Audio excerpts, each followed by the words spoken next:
అఖిలపక్ష సమావేశం జరుగుతోంది. పార్లమెంట్ భవన్ లో కొనసాగుతున్న ఈ మీటింగ్ లో బంగ్లాదేశ్ సంక్షోభంపై సమావేశంలో చర్చిస్తున్నారు. అలాగే భారత సరిహద్దులో భద్రత అంశాన్ని ప్రస్తావిస్తున్నారు.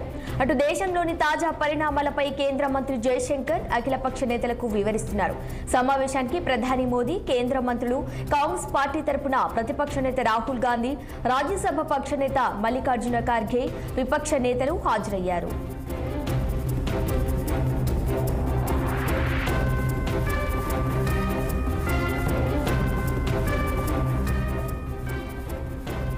ఇక ఇదే అంశంపై మరింత సమాచారం మా bureau chief Ashok phone line లో అందించేందుకు సిద్ధంగా ఉన్నారు. చెప్పండి అశోక్, బంగ్లా ప్రధాని షేక్ హసీనాకు భారత్ లో ఆశ్రయానికి సర్కార్ అనుమతినిచ్చినట్లేనా? దానికి సంబంధించిన పూర్తి డీటెయిల్స్ ఏంటి? బంగ్లాదేశ్ మాజీ ప్రధాని షేక్ హసీనా నిన్న రాజీనామా చేశారు. సో రాజీనామా చేసిన తర్వాత ఆమె అత్యవసరంగా ఆశ్రయం పొందేందుకు భారత్ కు వచ్చారు. నిన్న ఆమె బంగ్లాదేశ్ నుంచి ప్రత్యేక విమానం ద్వారా, మిలిటరీ విమానం ద్వారా భారత్ కి చేరుకున్న తర్వాత ప్రస్తుతం భారత్ లో ఆశ్రయం పొందుతున్నారు. దానిపైన అఖిలపక్ష సమావేశం కాసేపటి క్రితం స్టార్ట్ అయింది. ఈ పార్లమెంటు లైబ్రరీలో ఈ సమావేశం కొనసాగుతుంది. సమావేశంకి ప్రధానమంత్రి నరేంద్ర మోడీ, రక్షణ శాఖ మంత్రి రాజ్నాథ్ సింగ్, విదేశీ వ్యవహారాల శాఖ మంత్రి జయశంకర్ తో పాటు ఇతర ముఖ్య కేంద్ర మంత్రులతో పాటు అఖిలపక్షకు సంబంధించిన పలువురు అపోజిషన్ లీడర్స్ రాహుల్ గాంధీ, అటు మల్లికార్జున ఖర్గే, ఇతర పక్షాలకు సంబంధించిన నేతలు కూడా ఈ సమావేశానికి హాజరయ్యారు. ప్రధానంగా గత 2-3 రోజుల నుంచి అయితే బంగ్లా సరిహద్దులో నెలకొన్న పరిస్థితులు, బంగ్లాదేశ్ లో నెలకొన్న పరిస్థితులు, సరిహద్దులో నెలకొన్న పరిస్థితులు, అంతర్గత సమస్యలు, ఇతర అనేక అంశాలపైన ఈ రోజు అఖిలపక్ష సమావేశంలో ఏదైతే జయశంకర్ అఖిలపక్ష నేతలకు వివరిస్తున్నట్టు తెలుస్తోంది. ఏదైతే బంగ్లాదేశ్ లో జరిగిన పరిణామాలు, అక్కడ గత నెల రోజుల నుంచి అంతర్గత ఏదైతే నడుస్తుంది, సో దానికి అనుగుణంగానే మొన్న ఆదివారం జరిగిన హింసలో దాదాపు 100 మందికి పైగా అక్కడి పౌరులు చనిపోవడం, దాని తర్వాత ప్రధానమంత్రిగా ఆమె షేక్ హసీనా రాజీనామా చేయడం, ఇప్పుడు ప్రస్తుతం ఆర్మీ కంట్రోల్లో అక్కడ నడుస్తుంది ప్రభుత్వం. సో కాబట్టి వీటి పరిణామాలు అయితే సుదీర్ఘంగా బంగ్లాదేశ్ కి, భారత్ కి అంతర్గత సంబంధాలు ఉన్నాయి.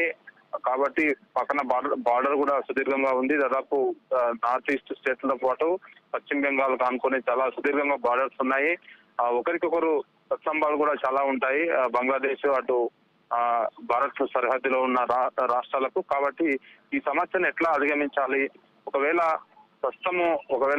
షేక్ హసీనాకు ఆశ్రయం పూర్తి స్థాయిలో కల్పిస్తే తదుపరి కార్యాచరణ ఎలా ఉంటుంది, తదుపరి చర్యలు ఎలా ఉంటాయి, ఒకవేళ అక్కడ ఉన్న ఆర్మీ ఏమైనా అభ్యంతరం చెప్తారా, లేకపోతే కొత్తగా ప్రభుత్వం ఏర్పడే బంగ్లాదేశ్ లో వాళ్ళు ఏమైనా అభ్యంతరం చెప్తారా, అంతర్జాతీయ స్థాయిలో ఏమన్నా ఒత్తిళ్లు వస్తాయా అనే దానిపైన సుదీర్ఘంగా వీటి అన్నింటి అంశాలను చర్చించే అవకాశం ఉంది ఈ అఖిలపక్ష సమావేశంలో. ఎందుకంటే ప్రభుత్వం వన్ సైడ్ గా డిసిషన్ తీసుకునే అవకాశం లేదు. ఎందుకంటే ఇది అంతర్జాతీయ సమస్య కాబట్టి అన్ని పార్టీలతో కలుపుకొని ముందుకెళ్లే అవకాశం ఉంటుంది. కాబట్టి అందులో భాగంగానే అఖిలపక్ష సమావేశం నిర్వహించింది. సో నిన్న జరిగిన సాయంత్రం సమావేశంలో కేబినెట్ మాత్రము తాత్కాలికంగా షేక్ హసీనాకు అయితే తాత్కాలికంగా ఇక్కడ షెల్టర్ ఇచ్చేందుకైతే అనుమతి ఇచ్చింది. కానీ పూర్తి స్థాయిలో ఇవ్వాలా లేదా అనేది మాత్రం ఈ రోజు అఖిలపక్ష సమావేశం నిర్ణయం తీసుకునే అవకాశం ఉంది.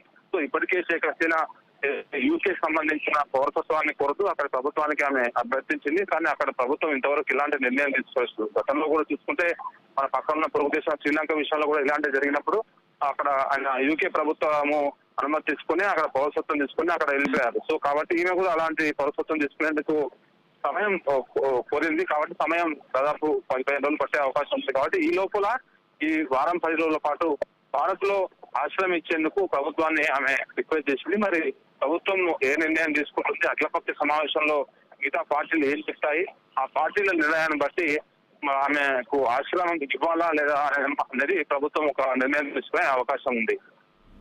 Okay, right Ashok, thank you.